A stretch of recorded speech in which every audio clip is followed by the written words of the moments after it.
우리가 성경을 보면 하나님과 우리들과의 관계를 비유로서 아주 소중한 그런 표현을 하고 있는데, 그 중에 세 가지를 보면 아버지와 아들, 부모와 자녀와의 관계를 말씀하고 있습니다. 부모와 자녀와의 관계는 사실 숙명적인 관계입니다. 나를 낳으시고 나를 만드신 분과 나와의 관계이죠. 시편 2편 7절 말씀입니다. 내가 이제 여호와의 율례를 선포하리라. 그분께서 내게 말씀하셨도다. 너는 내 아들이라. 내가 오늘 너를 낳았도다. 그리고 이사야서 49장 15절 말씀. 어머니가 자기의 젖먹이를 어떻게 잊겠느냐. 자기 태에서 난 아들을 어떻게 가엾게 여기지 않겠느냐. 혹시 그 어머니는 잊어버려도 나는 너를 잊지 않겠다고 하셨습니다. 마태복음 7장 11절에 너희가 악할지라도 자녀에게 좋은 것을 줄 알거든 하물며 하늘에 계신 너희 아버지께서 구하는 자에게 좋은 것으로 주시지 않겠느냐. 이 모든 관계성이 하나님과 우리들과의 관계가 아버지와 아들, 부모와 자녀와의 관계, 왜 하나님이 우리를 낳으셨다, 우리를 구원하셨다라고 하는 사실 때문에 그렇습니다. 두 번째 비유는 신랑과 신부의 비유입니다. 사실 신랑과 신부라고 하는 것은 그 관계는 철저하게 선택을 통해서 계약으로 이루어지는 관계입니다. 신랑과 신부의 행복은 서로에게 소속되고 서로에게 순종하고 사랑하고 복종함으로 이루어지는 일입니다. 마태복음 25장 1절 이하의 말씀을 보면 예수님께서 천국을 비유로 말씀하시면서 10처녀가 신랑을 맞으러 나간 것과 같다고 말씀을 하셨습니다. 그리고 교회와 예수님과의 관계를 남편과 아내와의 관계로 설명하고 있는 말씀이 에베소서 5장 30절과 31절과 32절의 말씀입니다. 이러므로 사람이 부모를 떠나 그의 아내와 합하여 둘이 한 몸이 될 것이다. 이 비밀이 크다. 나는 지금 그리스도와 교회에 관하여 말하고 있는 것이다.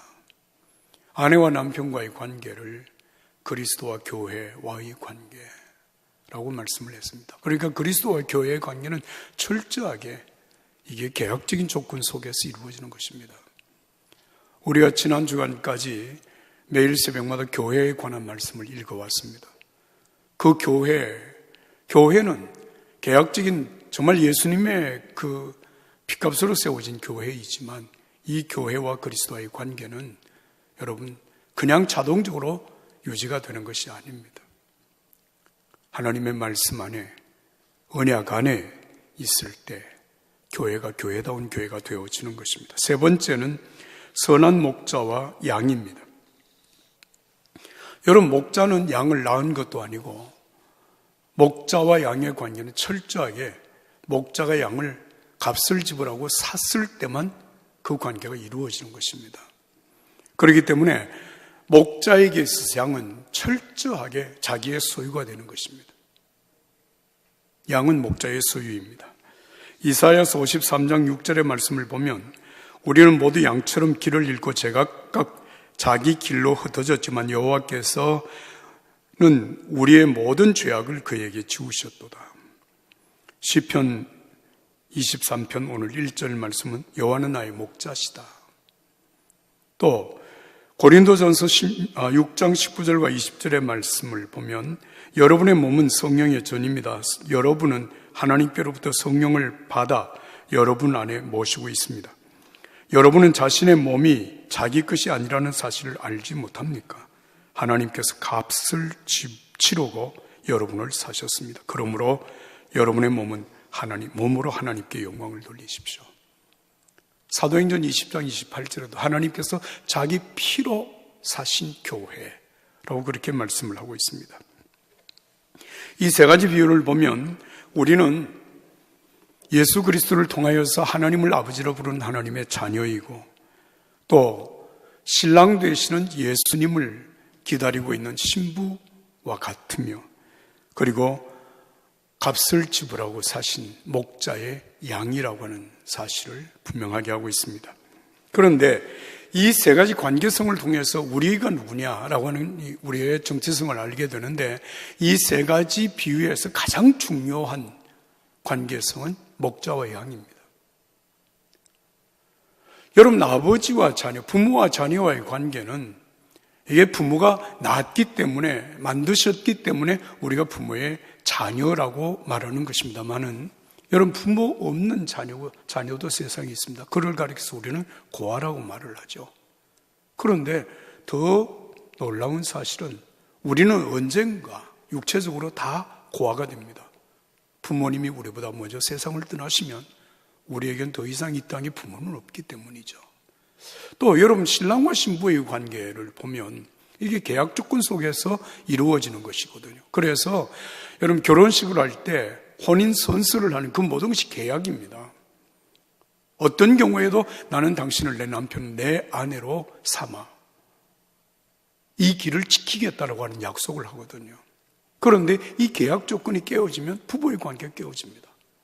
그래서 이혼하는 경우도 생기죠. 또 이 땅에서 부부가 영원히 함께 사는 것 아닙니다. 남편이나 아내가 세상을 먼저 떠나게 되면 결국 아내 없는, 남편 없는 홀로가 되는 것이죠. 자, 그러나 여러분, 양과 목자의 관계를 여러분 보십시오. 양과 목자의 관계는 이게 영원한 관계입니다. 다시 말하면 목자 없는 양은 존재할 수 없고 양 없는 목자도 존재할 수 없습니다. 여러분, 양이 한 마리도 없는데 이 사람 목자입니다, 그렇게 말할 사람이 있습니까? 양이 있기 때문에 목자죠. 또 양은 자기 스스로 자기의 생존을 보장할 수가 없습니다. 양은 철저하게 목자의 보살핌 속에 있을 때 생존이 가능하게 되는 것입니다. 이렇게 보면 양과 목자의 관계는 여러분 영원합니다. 한 번 관계가 값을 주고 사게 되면 그 관계는 영원히 이어진다는 것. 이 관계 자체가 깨어지면 목자도 아니고 양도 아닌 것입니다. 자, 그렇다면 왜 양과 목자의 관계가 절대적이고 이게 평생 가고 영원히 가는 건가? 그 이유가 있습니다. 그것은 양의 연약함 때문입니다. 이를테면 여러분, 양이 길을 잃었을 때 양은 스스로 집을 찾아갈 수 없습니다. 우리가 애완견을 키우죠. 여러분, 개는 회귀 본능이 아주 강합니다. 멀리 갖다 내놔도 반드시 집을 찾아옵니다. 이게 회귀 본능입니다. 집으로 돌아올 수 있어요. 그러나 여러분, 양은 집에 조금만 거리가 떨어지면 집을 찾아오지 못합니다. 회귀 본능이 없습니다.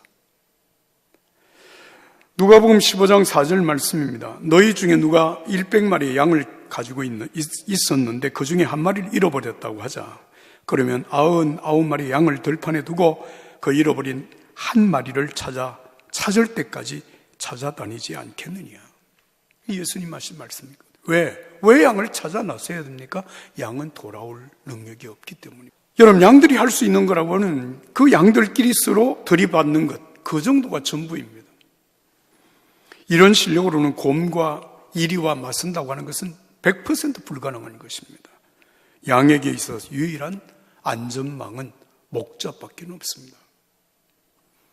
뿐만 아니라 여러분, 양은 스스로 할 수 있는 일이 별로 없습니다. 양의 시력이 굉장히 약해서 여러분 2m 전방을 뚜렷하게 볼 수 있는 능력이 없습니다.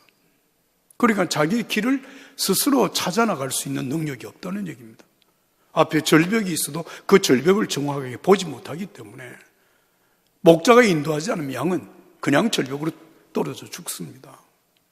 또 한 가지, 여러분, 양은 어쩌다가 길을 가다가 실족해서 넘어지면 양은 절대로 혼자 스스로 일어나지 못합니다. 목자가 일으켜주지 않는 한 양은 그대로 넘어져서 죽습니다. 왜 양과 목자와의 관계가 이렇게 절대적이냐라고 하는 것은 양은 목자 없이 존재할 수 없는 것이고, 또 이런 양이 없으면 그는 목자가 될 수 없는 것입니다.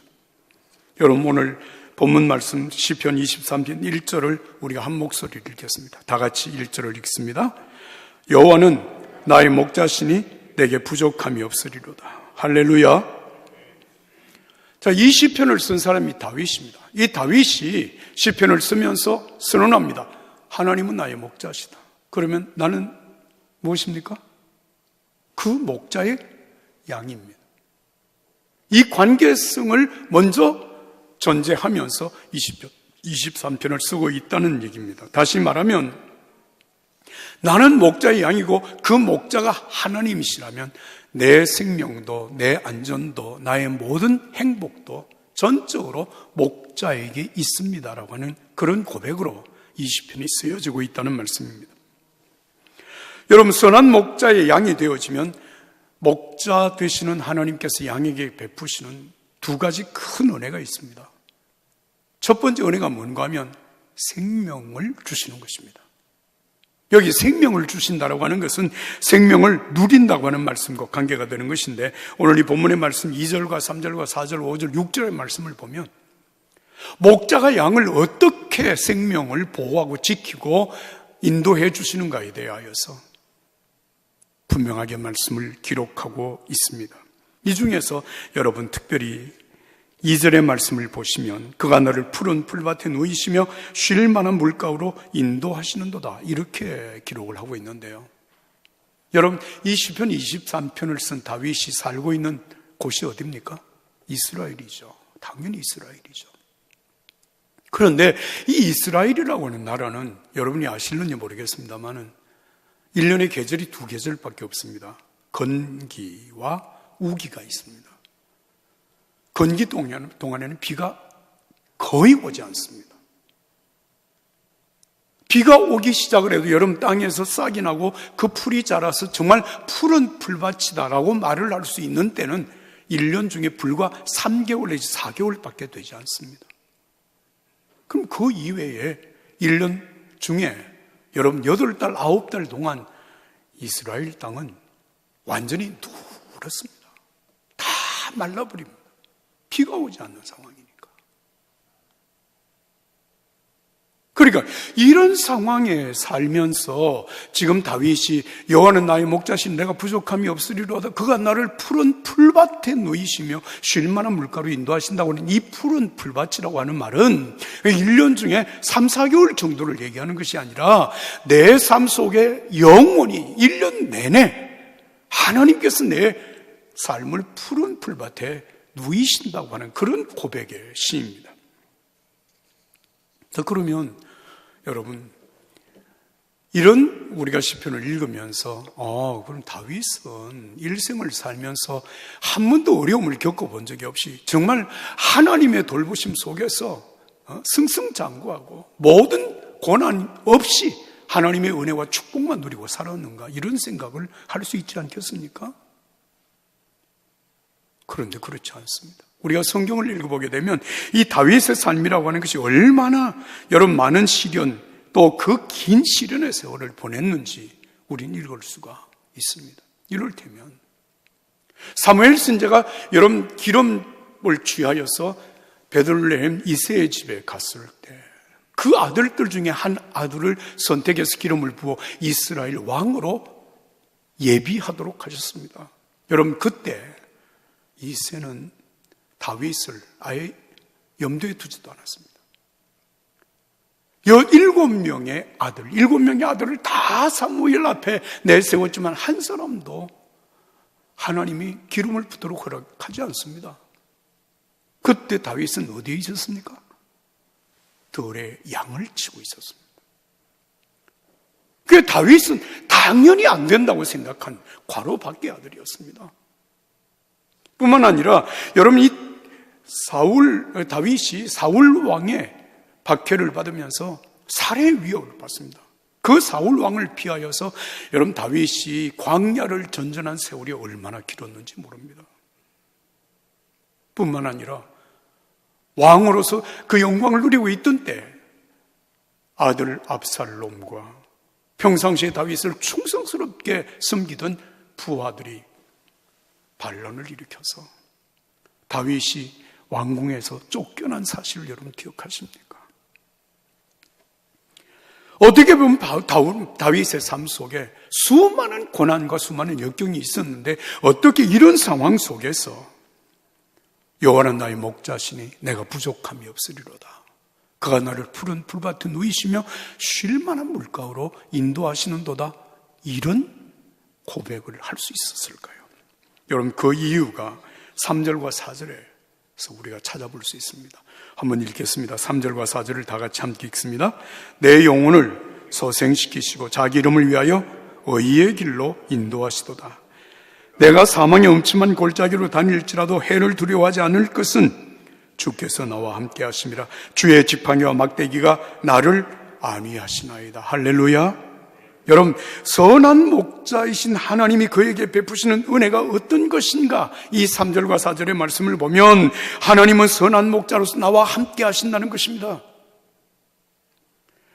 내가 풀이 죽어 기가 꺾여 있을 때에 나에게 다시 길을 살려주시고 나를 소생시켜 주시고 나를 인도하시는 목자이십니다. 원수들의 공격 앞에 나를 그냥 내버려 두지 아니하시고 나를 지켜주시고 보호하시는 선하신 목자를 고백하고 있습니다. 여러분, 어떻게 다윗은 이 엄청난 하나님의 은혜를 고백할 수 있었을까요? 나는 하나님의 양이라고, 하나님은 나의 목자라고 하는 사실을 믿고 있었기 때문입니다. 심지어 다윗은 사망의 음침한 골짜기를 지날지라도 내가 해를 두려워하지 않을 것은 주께서 나와 함께 하심이라 고백합니다. 한번 따라서 합시다. 주께서 나와 함께 하심이라. 주께서 나와 함께 하시기 때문에 어떤 상황, 어떤 형편 속에서도 나는 해받음을 두려워하지 않습니다. 이 고백을 합니다. 비록 사망의 음침한 골짜기를 지날지라도 내가 해를 두려워하지 않을 것은 그 곳에도 나의 목자이신 하나님이 함께 계시기 때문입니다. 할렐루야. 사랑하는 여러분, 이것이 다윗의 삶에서만 그렇습니까? 우리 자신의 삶을 돌아보며 우리가 고백할 수 있는 고백은 아닙니까? 지금까지 살아오는 동안 우리의 삶 속에 사망의 음침한 골짜기를 지나는 것 같은 그런 삶의 어려운 순간들이 한두 번이었습니까? 때로는 건강 때문에 사망의 음침한 골짜기를 통과하는 때도 있었고, 때로는 경제적인 어려움 때문에 사망의 음침한 골짜기를 통과하는 때도 있었고, 때로는 인간관계로 말미암아 힘들고 어려운 순간을 지나온 때도 있었습니다. 그러나 여러분, 중요한 것은 그 한순간도 우리가 그 사망의 음침한 골짜기에서 벗어나지 못한 때가 없었습니다. 오늘 우리가 존재하는 것은 그 모든 순간들을 통과했기 때문입니다. 할렐루야. 그렇습니다. 더욱이 우리가 이 긴 터널을 통과하는 동안에 하나님은 우리를 더 정결하게 하셨습니다. 더 겸손하게 만드셨습니다. 더 강하게 만드셨습니다. 합력하여 선을 이루게 하셨습니다. 연약한 양, 우리의 삶의 안전과 생명과 행복은 오직 함께 하시는 하나님이셨습니다. 여러분, 우리가 성경을 읽어보게 되면 요셉과 같은 사람, 형들에게 미움을 받아서 애굽에 여러분 노예로 팔려갔습니다. 아무도 의지할 수 없는 그 애굽 생활에서 여러분 마침내 그는 애굽의 총리가 됩니다. 하나님이 함께 하셨기 때문입니다. 바벨론의 포로로 끌려갔던 다니엘과 그의 세 친구들, 여러분 이국 땅에서 정말 하나님을 경외하며 산다고 하는 것이 얼마나 어려웠고, 그 하나님을 경외하며 산다고 하는 믿음 때문에 그들이 받은 시련과 역경이 얼마나 컸습니까? 그럼에도 불구하고 하나님은 그들과 함께 하셨습니다. 다윗은 오늘 고백합니다.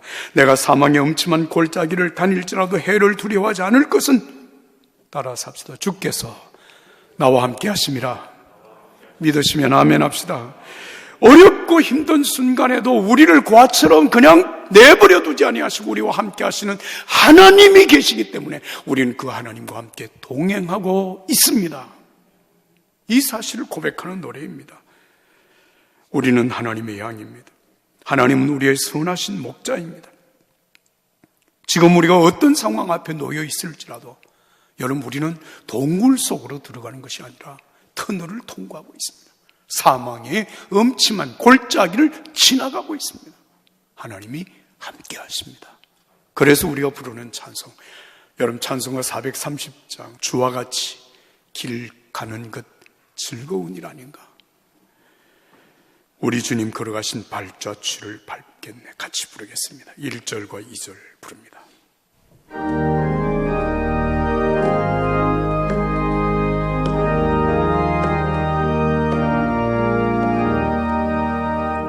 주와 같이 길 가는 것 즐거운 일 아닌가. 우리 주님 걸어가신 발자취를 밟겠네. 한 걸음 한 걸음 주 예수와 함께 날마다 우리 걸어가리. 할렐루야. 우리는 하나님의 양입니다. 하나님은 우리의 선한 목자이십니다. 어떤 순간에도 하나님은 우리와 함께 하십니다. 그래서 우리의 삶의 풍성함이 되시는 것입니다. 그리고 이어지는 말씀, 여러분 6절 말씀을 한 목소리로 읽겠습니다. 6절을 다 같이 읽습니다. 내 평생에 선하심과 인자하심이 반드시 나를 따르리니 내가 여호와의 집에 영원히 살리로다. 할렐루야. 여러분, 양은 이 땅 위에 사는 날 동안 목자의 보살핌과 인도하심 속에 살아갈 뿐만 아니라 여러분, 우리의 삶이 이 땅에서 끝나는 그 순간에도 하나님은 우리를 영원한 하나님의 집으로 인도하신다는 말씀을 하고 있습니다. 그렇습니다. 하나님의 은혜는 우리에게 이 땅 위에서의 생명을 주시는 것으로 끝나지 않습니다. 예수 안에 여러분, 우리에게 영원한 생명이 있습니다. 요한복음 10장 10절과 11절의 말씀 이렇게 기록합니다. 도둑은 훔치고 죽이고 멸망시키려고 온다. 그러나 내가 온 것은 양으로 생명을 얻게 하고 더욱 풍성히 얻게 하려는 것이다.